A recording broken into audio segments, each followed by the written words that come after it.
हाय, good morning, सुप्रभात। सीधा सौदा के आज के इस फ्राइडे एडिशन में आप सबका स्वागत है। थोड़े से हिचकोले खा रहा है भारतीय बाजार। वैसे एक्सपेक्टेड भी था, इतने एलिवेटेड लेवल्स पे बैठे हैं और इतने बड़े इंपॉर्टेंट इवेंट सामने खड़े थे या हैं अभी भी, तो थोड़ा बहुत वो क्या है, टसल ऑब्वियस है, थोड़ा बहुत वॉलेटिलिटी ऑब्वियस है, पर हाईलाइट ये है कि ब्यूटीफुली लो लेवल से रिकवर भी करके दिखा रहे हैं भारतीय बाजार।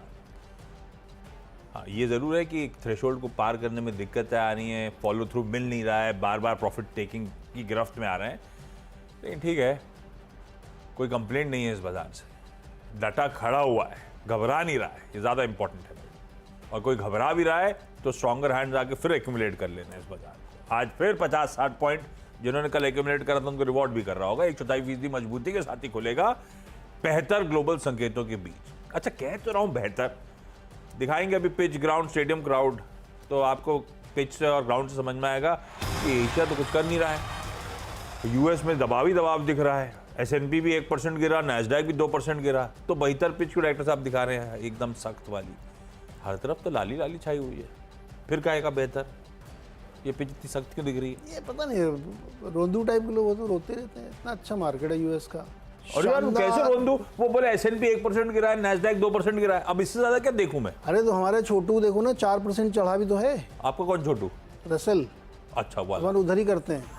अब गिफ्टी में अपने को मिल सुविधा मिल। अभी आपने सिखाया था कि यार तीनों बेंचमार्क देखो, अभी आपने तीनों देखा है हमने, तो गड़बड़ हो गया, तो आप बोले चौथा देखो। तो सब कुछ एक साथ बता देंगे तो आप सुबह इधर थोड़ी आओगे फिर। हाँ, ये बात इसलिए आपको इधर आना समझने के लिए। असल बात समझने यहाँ आना है, जो दिखता है वो तो दिखाते रहते हैं। वो तो दिखा देंगे। पैसा घुमा के इधर लगा दिया लोगों ने। तो कल भी, परसों भी, तरसों भी, जब भी आप देखो तो यूएस मार्केट में कोई दिक्कत ही नहीं। और इतने दिन से कह रहे हैं इन्फ्लेशन घटना चाहिए, घटना, अब घट गया, अब रेट कट होगा, ऐसा पूरी संभावना बन गई है कि 1 सितंबर में होगा और 1 दिसंबर में भी होगा, 2 बार होगा। फिर देखना मार्केट कैसा चलता है। अच्छा, उधर से पैसा इधर भी आएगा इंडिया में जब दरें घटेंगी। अच्छा भाई, उधर डॉलर टर्म में पैसा बनेगा नहीं लोगों को, तो इधर आओगे ना, इधर बनेगा, इधर बनेगा, इधर तो बनेगा। इधर अजीब सा सिचुएशन है। इधर प्रॉब्लम क्या है? इधर कहानी है कि रिटेल को बेचना तो आता नहीं है, रिटेल को एक्चुअली नहीं आता, हमको खरीदना आता है। हम जिसको ऊपर से अलग से पैसा देते हैं DIS को, वो लॉन्ग ओनली होते हैं, उनको भी खरीदना ही आता है। उनको खरीदना मजबूरी है, उनको कैश डिप्लॉय करना है, ज्यादा अतिरिक्त कैश रख नहीं सकते, वो भी खरीद रहे हैं। और जो बेचने वाले हैं उन्होंने तो कभी खरीदा ही नहीं। FII तो अजीब सिचुएशन है। उन्होंने 2013 से 2018 में बहुत खरीदा होगा, अब बेच रहे हैं, तो उन्होंने मिस करा है, वो गलती पड़े भारतीय बाजार में। लेकिन अब बायर हो गए, वो बायर हुए नहीं, वो मतलब उनकी सेलिंग इंटेंसिटी रिड्यूस हो गई। जिस इंटेंसिटी बेचा था लौट के ही नहीं आया अभी तक। नहीं, अभी भी देखिए बहुत पॉकेट पे उनको बहुत फायदा हो रहा है, तो वहाँ बेचेंगे वो। लेकिन ओवरऑल जैसे ना कि महीने दर महीने 50,000 60,000 करोड़, वो नहीं हो रहा। अब नेट बायर है, थोड़ा कहीं भी बेच लिया, फिर आए, फिर खरीदा, ये चल रहा है। अभी सेलर आपके प्रमोटर है खाली, वो छापामारी कर रहे हैं, जहाँ देखो तब रोज एक ब्लॉक डील करा रहे हो आप। प्रमोटर और पुराने PE वो लेकिन वो भी स्मार्ट इनफ नहीं है। बेच के करोगे क्या गुरु? फैक्ट्री लगाओगे क्या? चाइना, टैक्टिकल बाय चाइना, बेच के घुमा के फिर इधर ही आओगे, घूम फिर के आओगे, सब कहाँ जाओगे? पैसे से पैसा बनाना लोग सीख गए। देख, असल में आप बात कर रहे हो GDP का ट्रैक्शन और पिकअप होगा या सस्टेन्ड इस तरह की ग्रोथ आने वाले कई सालों तक होगी। बजट शायद आपको अमृतकाल की तस्वीर प्रेजेंट करेगा, जो भी। तो अगर सस्टेन्ड इकोनॉमिक रिकवरी ऐसी होने वाली है तो स्टॉक मार्केट उसको डिस्काउंट करेगा। मल्टीपल जो आप हिस्टोरिकली देख रहे हो उसकी तस्वीर एकदम बदल जाएगी। जब इस तरह की ग्रोथ एक्सपेक्ट करोगे तो बाजार की तेजी और तूल पकड़ेगी। प्लस वो मल्टीपल, अपन हमेशा हिस्ट्री से मल्टीपल को जोड़ते हैं। हाँ, नहीं कि यार ये 25 टाइम से चलता था हिस्टोरिकली 5 साल का एवरेज, आज 27 पे चला, महंगा हो गया। राइट। अरे यार, ग्रोथ की तस्वीर भी तो प्रेजेंट रखो उसके सामने। इसलिए पी हमेशा सही नहीं है, PEG होता है ज्यादा बेहतर। PEG सही है। और आप यूएस में जाओ ना, इतिहास पढ़ने का इतना शौक है तो बेबी बूमर्स की स्टोरी पढ़िए आप। 401 की स्टोरी पढ़िए, पेंशनर्स, वो जो पेंशन का पैसा आया था भर के। बेबी बूमर एग्जैक्टली इंडिया में रिप्लिकेट हो रहा है। जो ये 16 करोड़ डीमैट अकाउंट खुल गए हैं, ये यंगस्टर्स हैं जिनको अब मार्केट में दिख रहा है कि यहाँ पे इन्वेस्ट करके फायदा हो सकता और ईज कन्वीनियंस है। पहले कितना मुश्किल होता आईपीओ में पैसा डालना, वो साला पर्चा लाना पड़ता था अपने को, उससे भर के आईपीओ भरते थे। आज की डेट में वन क्लिक ऑफ बटन आप स्टॉक मार्केट में इन्वेस्ट करते हो और आज ही तो कल ऐसा होगा T+0 शाम तक अकाउंट में पैसा निकाल के आ गया। तो एज गुड एज लिक्विड काहे रखो बैंक में पैसा, सब उधर डाल दो, डिप्लॉय कर दो। मतलब ये मानसिकता उस तरफ जा रही है, चली गई है। इसीलिए देखिए, ये मुझे भगवान नहीं हूँ, मुझे नहीं पता कल को हो सकता मार्केट गिरा तो मुझे ट्रोल करेंगे, लेकिन आज की तारीख में आप मार्केट गिराने की हिम्मत नहीं है। मैं तो एक ब्रोकरेज हाउस को जानता हूँ जो पिछले 6 महीने में हमने 20 बार कह चुका कि बहुत महंगा है, मिड कैप गिर जाना चाहिए, स्मॉल कैप में तो कोई दम नहीं है। उसने उसको 10 बार गलत साबित कर दिया है। क्यों? क्योंकि रिटेलर, म्यूचुअल फंड के थ्रू रिटेलर, प्रोमोटर जो बेच रहे हैं, फैमिली ऑफिस के थ्रू पैसा, सब पैसा घूम के इधर ही आ रहा है। तो मार्केट कैसे गिरेगा? और एफआई भी अब बेचना बंद कर चुके, वो भी थक गए बेचारे। अब बेचारे वो फंड हाउस भी गलत नहीं है, टेक्स्ट बुक से चल रहे हैं। हाँ, तो टेक्स्ट बुक सही है। हाँ, अब क्या करें, जो पढ़ा लिखा था बदल गया सब कुछ। अब सब कुछ is all about momentum. Yes, quality और प्लस मोमेंटम मिल गया, काम वाले ने आ रहे। इसमें कोई शक नहीं कि रेलवे स्टॉक या डिफेंस स्टॉक बहुत महंगे, अगर आप किताब के हिसाब से देखोगे 100 के मल्टीपल पे चल रहे हैं, लेकिन रोज चलते नहीं गिर रहे हैं। पिछले 3 साल से चल ही रहे हैं वो। क्या चीज़ डिस्काउंट हो रही है? आप देखिए, मैक्रो वाला जो आदमी होगा, मैक्रो पिक्चर जो देख रहा है वही प्रेडिक्ट कर सकता है आज के मार्केट को। आज के मार्केट को टेक्निकल चार्ट से मोमेंटम नहीं प्रेडिक्ट कर सकता। मैक्रो पिक्चर देखिए आपकी, बड़ा क्या बिग पिक्चर, बिग पिक्चर। तो अगर वाकई कन्विक्शन आ रहा है इकोनॉमी पे तो सब तस्वीरें बदलेंगी। आपको उस हिसाब से सोचना पड़ेगा और उस हिसाब से मल्टीपल बाजार दे भी रहा। स्मार्टर पैसा ऐसे ही मूव हो रहा है भाई। 36 हो गया। स्टॉक तो रोज बात करते हैं। हाँ यार, ऐसी किसी छेड़ दिया करेंगे बात। अपन मार्केट अच्छा है, मार्केट बहुत अच्छा है।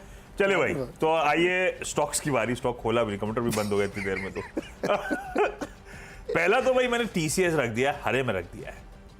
ऐसा नहीं है कि नतीजे बहुत अच्छे हैं, ये पहली चीज ध्यान रखिएगा।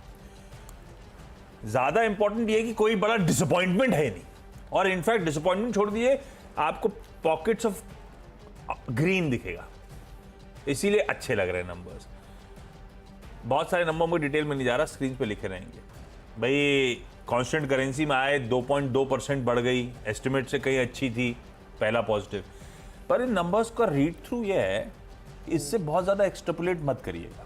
आज मैं बाकी IT स्टॉक्स भी लेकर आऊँगा, लेकिन TCS में हुआ क्या है, लार्जली ग्रोथ जो ड्राइव हो रही है वो उसके इंडिया बिजनेस से हो रही है और रीजनल मार्केट से। इंडिया बिजनेस मेरे ख्याल से इसीलिए क्योंकि BSNL का वो 15,000 करोड़ रुपए का ऑर्डर मिल रहा था, वो धीरे धीरे करके गेन कर रहा है मोमेंटम, उससे पैसा आ रहा है।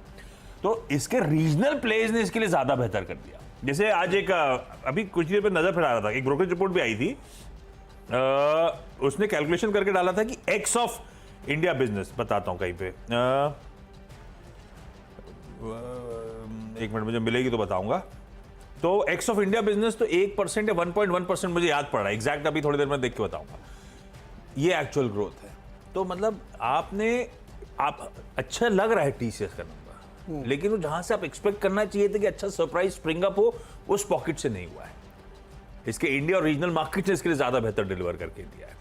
तो आज IT जोश में जरूर रहेगा, पर उन नंबर्स का बहुत ज्यादा रीड थ्रू नहीं है जब तक अपने पास कोई इन्फोसिस क्लैरिटी के साथ उतरे ना। HCL टेक बहुत ज्यादा बात करता नहीं है। HCL टेक इन लोगों के सामने थोड़ा छोटा पड़ जाता है, उसका बिजनेस भी अलग है, प्रोडक्ट्स में भी जाता है, तो उससे भी क्लैरिटी नहीं मिलनी। अब अपने को वेट करना पड़ेगा 18 तारीख तक इन्फोसिस की गाइडेंस, उसकी बातचीत, उससे समझ में आएगा हुआ क्या है। अच्छा, इन्फोसिस ये थोड़ा सा इंडिया बिजनेस में ज्यादा तब आपने वो, इनका इंडिया बिजनेस हमेशा से चमका हुआ है। वो अपन पासपोर्ट बनाने जाते हैं, TCS का नाम आता है। MP सरकार ने किसी से करा कर रखा है सारी डिजिटलाइजेशन के लिए, TCS वो कंपनी है। CMC जो हुआ करती थी, तो इनका इंडिया बिजनेस हमेशा से बहुत मजबूत है। अब वो कमा के दे रहा है इनको, नॉट नेसेसरली कि एक्स ऑफ इंडिया सबका अच्छा चल रहा है, ये मेरे लिए इशू है। पर नंबर अच्छे हैं, नंबर में कोई कंप्लेंट नहीं है। फालतू के मैं वो क्या कहते हैं चील पकौड़े ढूंढते रहूंगा तो आपको कंसर्न माउंट होगा। मैं इसको ग्रीन रखता हूं आज के लिए, क्योंकि TCS चला नहीं है। इन्फिन भी बहुत चले हुए हैं, पिछले 1 महीने का चार्ट देखिएगा इन्फोसिस का किस तरह का आउट परफॉर्मेंस देखने को मिला है। अच्छा, TCS खुद कह रहा है कि FY24 से FY25 बेहतर जरूर होगा, लेकिन क्या ग्रोथ सस्टेनेबल है, अभी तो उन्हें खुद ही कॉन्फिडेंस नहीं है। मैं ऐसी डेविल्स एडवोकेट प्ले कर रहा हूं, इसीलिए इसको हरा रख रहा हूं मैं आज। हाँ, सिटी की रिपोर्ट मिल गई मुझे। सिटी की रिपोर्ट कहती है एक्स ऑफ इंडिया TCS की ग्रोथ इज 1.1% होगी। इंडिया मिला के 2 पॉइंट समथिंग आ रही थी। तो इसीलिए इफ्स एंड बट्स है इन नंबर में, सब कुछ हरे से पेंट नहीं करने का है। लेकिन आज ग्रीन रख रहा हूँ, ये स्टॉक देखिए रिजल्ट से पहले का परफॉर्मेंस है, ऑफ लेट ठंडा पड़ा हुआ था और नंबर्स में डिसअपॉइंटमेंट हाथ नहीं आया, इसीलिए ग्रीन है। अब इसको ग्रीन करा था, पूरी ग्राम कहानी सुना दी है मैंने आपको साथ में, लेकिन विप्रो ग्रीन कर देता हूँ, मजबूरी है। वो एडीआर तो खुशी मना रहे हैं, अमेरिका वाले ज्यादा स्मार्ट है हमसे, तो विप्रो हरा ही है। और हम लोग की कुछ दिन पहले ऐसी चर्चा हो रही थी, जब कोई सेक्टर के दिन आते हैं ना, हो सकता आएंगे, ये रेट कट की उम्मीदें जागी गई हैं, आएंगे इनके दिन आएंगे, तो वीकेस्ट लिंक होते हैं वही चलते, वो ज्यादा चमक के दिखा देते हैं आप। एक्चुअली सेक्टर का वीकेस्ट लिंक आपकी स्क्रीन पे दिख गए जो सबसे वीक वाला याद है कि अभी इसी हफ्ते हम लोग की चर्चा किसी बात हो रही थी, उस बात को नहीं छेड़ता, लेकिन विप्रो ग्रीन है भाई। तो दो तो ये हो गए। अगला मारुति है। यार मारुति को लेकर ऐसा कोई, मारुति ने बहुत अति उत्साह दिखा दिया था जब आवाज ने आपको बताया था कि यूपी की वो हाइब्रिड पॉलिसी देखो क्या आई है, पर उस दिन हमने भी एक्सपेक्ट नहीं करा था कि मारुति 7% फट जाएगा, फिर ब्रोकरेज ने आके और अगले दिन माहौल बना दिया। तो अच्छा आउट परफॉर्मेंस है। अब यूपी सरकार को लगा हमने कुछ ज्यादा तो नहीं बोल दिया, तो बोले अभी रीअसेस कर, कल मीटिंग हुई थी, उसके बाद अब कह रहे हैं कि अभी तो जो हमने बोला था वैसे ही करेंगे, लेकिन जामा बदलेगा इसका। हो सकता है हम कैप लगा दें जो हम सॉप्स डोल आउट कर रहे हैं, मतलब महंगी, हाइब्रिड महंगी ही होती है बाय द वे, अगर नहीं होती तो सबके घरों में खड़ी दिखती है आपको। तो ये कह रहे हैं महंगी हाइब्रिड पे ये सॉप शायद ना लगे, तो फिर तो बहुत कुछ गड़बड़ा जाएगा। मैं इसको लाल रखता हूं, अवेटिंग फर्दर क्लैरिटी। 3 हो गए। ओके अच्छा, चूंकि हम लोग बात ही कर रहे थे कि इन्फोसिस का इंतजार करना चाहिए, उन्होंने 18 जुलाई का 3:45 का टाइम दिया है, इधर मार्केट बंद हुआ उधर रिजल्ट लो, 4:30 बजे पीसी। पहली बार ऐसा देखा कि इतना टाइम वाइज दे रहे हैं वो, कितने बजे रिजल्ट देंगे, इतने बजे पीसी देंगे, तो मैंने भी इन्फोसिस रख लिया है। नहीं आज एडीआर देखो ना, इन्फी का एडीआर दिखा सकते हो आप, अपने आप फ्लैट है कल इन्फी का स्टॉक, एडीआर आपको शायद 2 या 3% मजबूत दिखेगा, तो रिजल्ट्स को लेकर उत्साह तो बन गया है। तो मैंने तो तीनों ही, और अभी क्या है, आपने यूएस में सिखा दिया हमको सेक्टोरल चर्निंग, तो ऑटो के दिन लदेंगे तो शायद आईटी चमक जाए। पैसा तो है, कहीं ना कहीं जाना है। ये देखिए 3.25% ऊपर है। ओके, इन्फोसिस, परसिस्टेंट सिस्टम्स और टेक महिंद्रा, मैंने भी तीनों ले लिया, इम्पैक्ट आएगा देखा जाएगा। निपट गए, हाँ हो गया। चलिए भाई, तीनों खत्म। कहानी पूरी तूने समझा दी, अभी स्टॉक तो वही है। हाँ स्टॉक तो है ही वही, ठीक है। 3 मेरे भी हो गए, चलो बताओ। अगला मैंने रख तो आनंद राशि वेल्थ दिया है, हरा ही रखा है क्योंकि ये कंपनी डिसअपॉइंट करती नहीं है, बढ़िया नंबर्स हैं, थोड़ा बहुत आपको लगेगा मार्जिन 50-60 बेसिस पॉइंट ठंडे, लेकिन कोई कंप्लेंट नहीं मुझे। आय 35-36% का जंप, इबिटा 34% बढ़ा, 41.3% के मार्जिन से 41.9% के सामने, और मुनाफा 38% का जंप है। सॉलिड रन रेट है, थोड़ा बहुत लेट गो मार्जिन में वो मैनेजमेंट जुड़ेगा आज, मैं कहता इन्हीं के शो 10:30 बजे जुड़ेगा तो समझेंगे थोड़ा बहुत मार्जिन ठंडे, कहने के ठंडे पड़े, एलिवेटेड लेवल पे 41-42 नंबर्स ठीक है भाई। स्टॉक की पोजीशनिंग अपनी जगह, हरा रखा है। फिर ये रत्नवीर प्रिसीजन इंजीनियरिंग, ये पिछले साल सितंबर अक्टूबर का आईपीओ है ना, हाल की लिस्टिंग है, 98 पे आई थी, 160 पे चल रहा है, तो अच्छा आईपीओ तो अच्छा रहा। Gujarat based stainless steel producer है।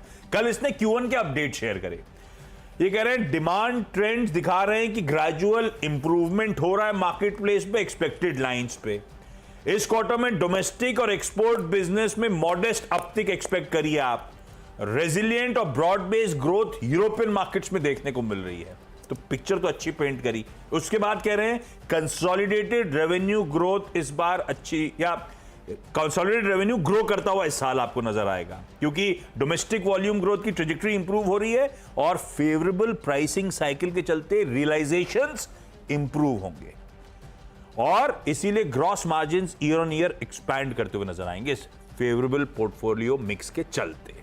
तो एक तो सेक्टर की पिक्चर पेंट अच्छी हो रही है, उसके बाद ये खुद अपने रेवेन्यू और मार्जिन्स की तस्वीर बेहतर पेंट करते हुए नजर आ रहे हैं। और प्लस एक और चीज है, इन्होंने ये भी कहा है कि अक्टूबर 2024, अभी हम कहां खड़े हैं, जुलाई, अगस्त, सितंबर, 3 महीने बाद इनका फेज 2 ऑफ केपेक्स शुरुआत हो जाएगी, तो और एग्रेसिवली केपेक्स पे खर्च करते हुए नजर आएंगे। तो ग्रीन है, स्टॉक बढ़िया कर रहा है, अपडेट बढ़िया आ रहा है, चला हुआ है, अपन जरा समीकरण समझेंगे उसके बाद देखेंगे, लेकिन बढ़िया अपडेट है। फिर एक मैंने ना, अब ये ओरिएंटल रेल इंफ्रा 432 करोड़ रुपए का, इसके आम ओरिएंटल फाउंड्री को ऑर्डर मिला है वेगन्स के मैन्युफैक्चरिंग और सप्लाई का इंडियन रेलवे से। बढ़िया दिख रहा है सिर्फ पर ये सर्किट वाला है 5%।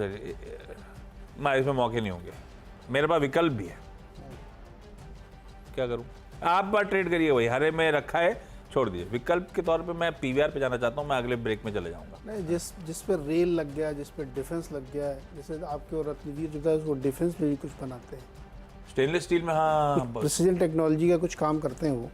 तो भैया जहाँ पे ये नाम लग जाते थे, एक ज़माना आया था जब जिस कंपनी आगे क्या एआई लगा दो आप, अरे कहाँ हो अपन ने गया? सोचा था एनबी फूड लैब्स के लिए एआई डालेंगे उसमें। तो वैसे आजकल डिफेंस रेलवे हर एक आ गया, कुछ जोड़ दो, वैगन वैगन हमने नंबर। एआई डाला था तो ऐसा लगा आई, तो एनबी एंड आई की फूड लैब लग रहा था, इसलिए तो रोक दिया। चलो खैर, अगले 3 हमारे स्टॉक जो हैं उसमें भारतीय हेक्साकॉम, इसमें एक इन्वेस्टेक की रिपोर्ट उसके आधार पर उन्होंने इसको कवरेज इनिशिएट किया, 1240 के टारगेट के साथ इसको रखिए। वोडा आइडिया में एक खबर आई है, इसमें चेंज मैंने बताया कि जो एटीसी टेलीकम्युनिकेशन है उसका जो ऑप्शनली कन्वर्टेबल डिबेंचर था उसको 160 करोड़ शेयर में कन्वर्ट कर रहे हैं, तो इसको भी रख लिया मैंने ग्रीन में। और ओएनजीसी, ये स्टोरी देखिए एक बड़ी इंटरेस्टिंग है। ओएनजीसी का कल का भाव शायद 304 रुपये था, हाँ 304.75, और इनका ऑल टाइम हाई है 314। इसको पूरा करने में उनको बहुत वक्त लगा है, बहुत मतलब 10 साल। ओएनजीसी 10 साल बाद अपने लाइफ हाई पे आया है।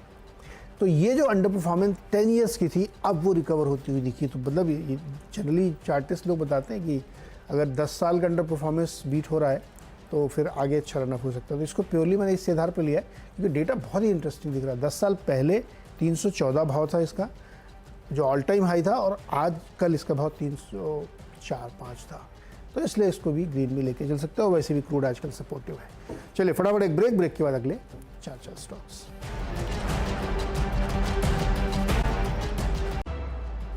स्वागत एक बार फिर से आपका। और आज मेरे रडार पे ऑयल एंड गैस वाले ज़्यादा हैं। ओएनजीसी भी हमने आपको बताया कि 10 साल बाद अपने हाईस को उसने टच करने के करीब पहुंचा है। अब जो 7वां और 8वां स्टॉक है बीपीसीएल और आईओसी। देखिए क्रूड की जो बेसिक स्टोरी हो तो हमेशा आपको बताया था वो ठीक है, लेकिन एक नया डेवलपमेंट है। चंद्रबाबू नायडू जी ने सरकार से एक अपनी मांग पूरी करा ली है कि बीपीसीएल ना आंध्र प्रदेश में हब बनाएगा, और उसके लिए बाकायदा बीपीसीएल के अधिकारियों से बातचीत हो गई है, और वहाँ पे वो एक बहुत बढ़िया पेट्रोलियम हब बनेगा। बहुत पहले आपको याद होगा इसमें स्ट्रेटेजिक रिजर्व की भी बात चल रही थी, तो उसमें लोकल टैक्स के इश्यूज़ थे, वो सारे जब डिटेल में सॉल्व होंगे तो बीपीसीएल इसलिए मुझे लगता है कि वहाँ पर रडार पर रखना चाहिए क्योंकि काफ़ी बड़े प्लान के। अब ओएनजीसी ने भी परसों ही कहा 2 लाख करोड़ का कैपेक्स करेंगे वो, बहुत देश में जगह जगहों पे उनको अपना अपग्रेड करना है। आईओसी को ग्रीन में इसलिए भी रख रहा हूँ, बीपीसी आईओसी सब जोड़ लीजिएगा, उसमें जितने बता रहा हूँ सब जोड़ेगा। फंड लॉन्च हुआ है, मतलब आईसीआईसीआई प्रू ने एनर्जी फंड लॉन्च किया है। एनर्जी फंड का मतलब होता है ऑयल और लार्जली पावर वाली कंपनीज। तो ऊपर की 5-8 कंपनी देखोगे ना आप एनर्जी इंडेक्स में, 75% के वेटेज है उनका। उसमें एक अगर रिलायंस को आप अलग हटा दें, बाकी 4 वही सरकारी कंपनी है इंक्लूडिंग एनटीपीसी। तो ऑयल में चूँकि बहुत डेवलपमेंट हो रहा है, वॉल्यूम 7-8% की लगातार बढ़ रही है, क्रूड स्टेबल है, बीपीसीएल एक कॉम्प्लेक्स बनाएगा आंध्र प्रदेश में, आईओसी भी उसमें रखी है। एचपीसीएल कल देखिए उसने क्या टॉप गेनर था एफएनओ का, और अपनी टीम में भी था कल। तो ये जो पूरी ऑयल की कहानी ना एक अलग ट्रेजेक्ट्री में जा रही, उसको रडार पर रखिएगा। गेल भी उसी में शामिल कर लीजिएगा क्योंकि गेल में कई सारे ब्रोकरेज हाउस ने अपग्रेड किया है क्योंकि गैस की जो बढ़त या सरकार पुश कर रही है उसका फ़ायदा इनको मिलता दिख रहा है। और 10वां स्टॉक है इरेडा। इरेडा सिर्फ इसलिए रखा है कि आज आएगा इसका रिजल्ट, और हमको ऐसा उम्मीद है कि रिजल्ट अच्छा ही आना चाहिए।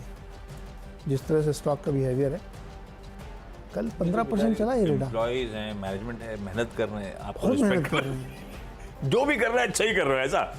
हाँ मैं तो मान के चलता हूँ, बहुत मेहनत कर रहे हैं। वो जो दास साहब आते हैं ना इरेडा के चेयरमैन, बातें बहुत बोलते अच्छे हैं, बहुत बड़े मैंने बोलते हैं वो।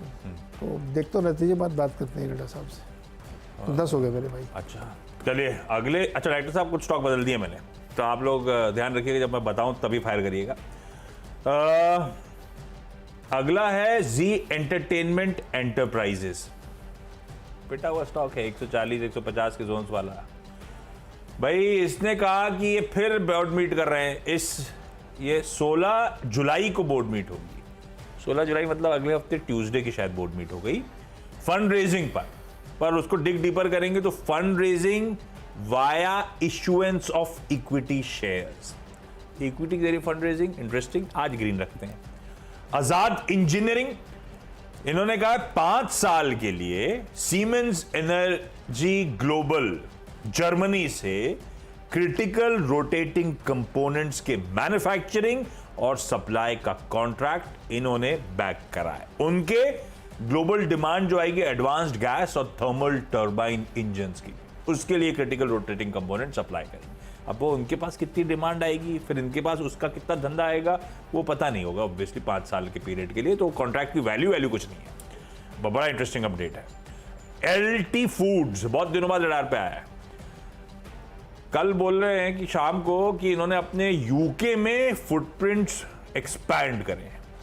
एक हार्लो में मैन्युफैक्चरिंग फैसिलिटी इनॉग्रेट करी। अब उसके बताने की कोशिश करी थी रिजर्व में कितनी स्क्वायर फीट की, भला डिमका, उस पर नहीं जा रहा मैं, पर यूके का राइस फूड मार्केट है बड़ा, 1 बिलियन पाउंड्स के आसपास का। बहुत खाते क्या बिरयानी लोग? पता नहीं वहां पे तो वही होता होगा ना, स्टेक आया विद राइस, रोटी वोटी कहाँ खाते हैं लोग? मेन कोर्स ही इनका राइस, स्टेपल उनका राइस है। हो सकता है बड़ा मार्केट। खैर एलटी फूड विदेशों में चलता है इसका, वो कौन सा कोहिनूर बहुत, कोहिनूर नहीं, कोहिनूर इनका दावत इनका यहाँ पे और यूएस में पकड़ तो है।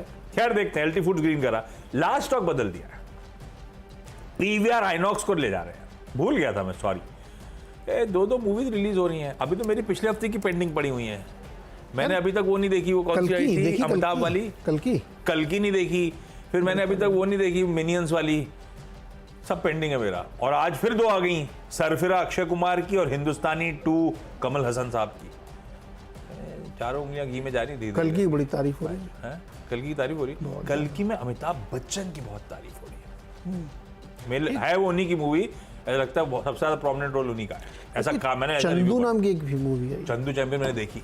बढ़िया फिल्म बता रहे लोग। मैंने देखी और बहुत अच्छी मूवी, मैंने हॉल में निपटा दी। तो इस बार 2 निपटाओ ना, कल की और हिंदुस्तानी।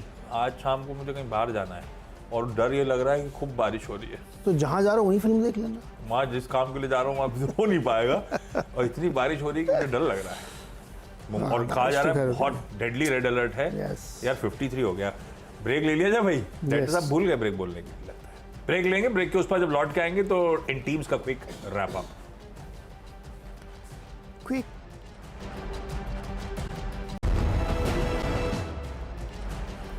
चलिए भाई, ब्रेक के बाद आप सबका स्वागत है। आज की 10 की सीधा सौदा की टीम आपके सामने रख देता हूं। ये खबरों की वजह से लाल हरे हैं भाई। ट्रेडिंग के लिए अपने फाइनेंशियल एडवाइजर से प्लीज कंसल्ट करिएगा, मेरी टीम में भी, इनकी टीम में भी। टीसीएस डिसेंट रखे मैंने, ऐसा कोई बहुत ज्यादा अच्छे नतीजे नहीं, लेकिन कोई कंप्लेंट खास तौर पे नहीं आ रही, इसीलिए मैं ग्रीन रख रहा हूँ। उसी का रब ऑफ शायद विप्रो एंजॉय कर रहा होगा। मारुति को लेकर वो हाइब्रिड कार्स, यूपी, उस स्कीम का जामा बदलने की बात, वो सब थोड़े से कंफ्यूजिंग सिग्नल्स, ऐसे में स्टॉक लाल रखिएगा। आनंद राठी वेल्थ के नंबर्स में मोमेंटम जस का तस बना हुआ, इसीलिए ग्रीन है। रत्नवीर प्रिसीजन इंजीनियरिंग के वो Q1 अपडेट जो है नंबर्स रिलेटेड, वो इंटरेस्टिंग और एनकरेजिंग है। ओरिएंटल रेल इंफ्रा के आर्म को वेगन बनाने के लिए इंडियन रेलवे से अच्छा खासा ऑर्डर मिला। जी एंटरटेनमेंट की बोर्ड मीट है आने वाले हफ्ते में, फंड रेजिंग इक्विटी इशुएंस के थ्रू। आजाद इंजीनियरिंग को एक बढ़िया कॉन्ट्रैक्ट मिला है 5 साल के लिए। एलटी फूड्स यूके में अपना धंधा एक्सपैंड कर रही है, एक मैन्युफैक्चरिंग फैसिलिटी खड़ी कर दी। और पीवीआर आइनॉक्स भाई 2 नई रिलीज लाइंड अप है, इसलिए अपन ने सोचा ग्रीन कर देते हैं, और फ्राइडे का फ्लेवर भी हो जाएगा। बिल्कुल भैया, मैं भी देखूंगा इस हफ्ते कुछ बढ़िया सी एक पिक्चर। घर पे देखेंगे ये पिल। अच्छा, 3 स्टॉक ऊपर की जो शुरुआत में है, इन्फोसिस, परसिस्टेंट और टेक महिंद्रा, इसलिए कि अगर बाजार को टीसीएस के नतीजे पसंद आए तो थोड़ी कृपा इनके ऊपर भी हो सकती है। भारतीय एक्साकॉम में ब्रोकरेज कॉल है, अपग्रेड है। वोडा आइडिया में जो एटीसी टेलीकम्युनिकेशन है वो कन्वर्जन ले रहा है।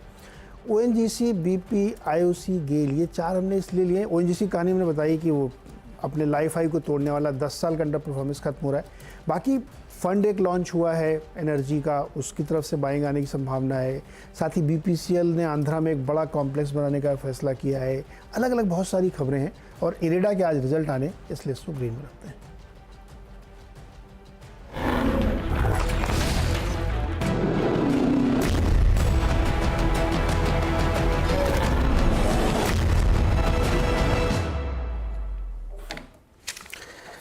तो भाई मुनाफे की तैयारी की ओर आज पढ़ते हैं। शुक्रवार का दिन है, अच्छा दिन है, हालांकि बारिश बहुत हो रही है मुंबई में और आईएमडी का प्रेडिक्शन है कि वीकेंड में भी ज़बरदस्त होगी। तो पकौड़े वकौड़े की व्यवस्था करके घर के अंदर अपने को बंद करें भाई साहब। और वो जो शेयर करा गया है वो ग्राफ, क्या कहते हैं उसको, आईएमडी वाला नक्शा types, पूरा ऐसा लग रहा है कि ऐसा तूफान में फंस जाएगा अपन। ऐसी लाल रंग की पूरी एक लाइन बनाई है। तो उसकी तैयारी करें और सीरीज देखें। घर में रहोगे तो कुछ तो करोगे, है ना। वीरू अगर चाहें तो कविता लिखें खूब सारी। नहीं वो तो चाहें क्या, वो तो लिख के लाते हैं। लिख के लाए हैं? आज भी बोले हाँ मैं बिल्कुल लिख के लाऊंगा, और ऐसे चलो लाऊंगा भैया। कि आप एकदम इरशाद। गदगद हो जाए। इरशाद इरशाद। चलिए, आपकी दुविधा जो थी वो घर में रहने की या घर से बाहर जाने की, वो भी दूर कर दूंगा। इस कविता में मैंने वो भी समेटा है, ठीक है ना। बाकी देखा, इस ये पूरे मैजिक हफ्ते है। का जो मिजाज था बाजार का, वो मैंने आप सोच रहे थे कि हो सकता है कि बाउंसर दो और वीरू न लिखे हो तो। नहीं वीरू बोले मैजिक है ये। हो सकता है अभी के अभी बोल के सुना रहे हो सकता है लिखी ना हो। तो लिखी नो ऐसे ही सुना दे। ओके चलो भाई सुनाओ। नहीं